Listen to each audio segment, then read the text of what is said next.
আলহামদুলিল্লাহ,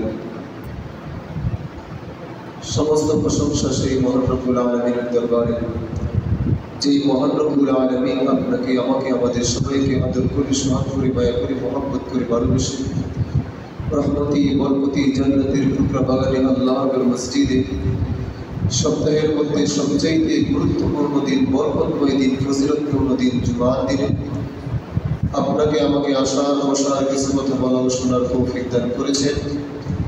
এই কারণে হৃদয়ের গভীর থেকে বিশ্ব প্রতিপালকের মহান দরবারে হৃদয় উজাড় করে শুকরিয়া আদায় করি আলহামদুলিল্লাহ। সর্বোপরি আকায়ে নামদার তাজদারে মদিনা সাইয়্যিদুল আম্বিয়া খাতামুন নবিয়্যিন রাহমাতুল লিল আলামিন শেষ নবী শ্রেষ্ঠ নবী বিশ্ব নবী মুহাম্মদুর রাসূলুল্লাহ সাল্লাল্লাহু আলাইহি ওয়াসাল্লামের উপর লাখো কোটি দরুদ সালাত পেশ করি। আজকে পবিত্র কোরআনে পাক থেকে আপনাদের সামনে একটি আয়াতে কারিমা তেলাওয়াত করেছি। রাসূল করিম সাল্লাল্লাহু আলাইহি ওয়াসাল্লামের হাদিসের সমুদ্র থেকে একটি হাদিস পাঠ করেছি। বিষয়ভিত্তিক আয়াত হাদিসের উপর ভিত্তি করে কিছু কথা বলবো, যদি আল্লাহ তৌফিক দান করেন। ওমা তৌফিক ইল্লা বিল্লাহ। সময়ের সংকীর্ণ কথাগুলো খুব গুরুত্বপূর্ণ, মনোযোগ সহকারে শোনার জন্য প্রস্তুত আছে ইনশাআল্লাহ। আল্লাহ রাব্বুল আলামিন আমাদের সবাইকে তৌফিক দান করেন, আমিন।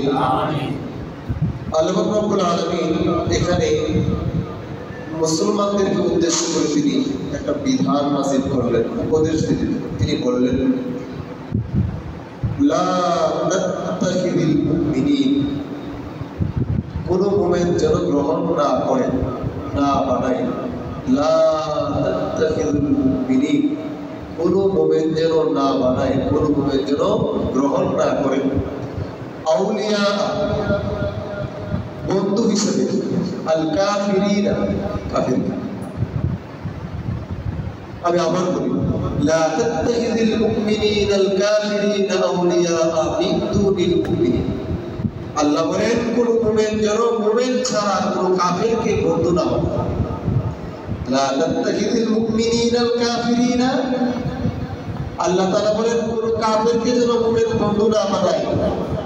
আউলিয়া মিন দুনিল মুমিনিন, কোন মুমিন ব্যতীত, অর্থাৎ কোন মুমিন যেন মুমিন ছাড়া কোন কাফিরকে বন্ধু না। এই নির্দেশটা কি রমজান হুজুরের নাম না? আল্লাহ। যিনি বলেন কার? আল্লাহ।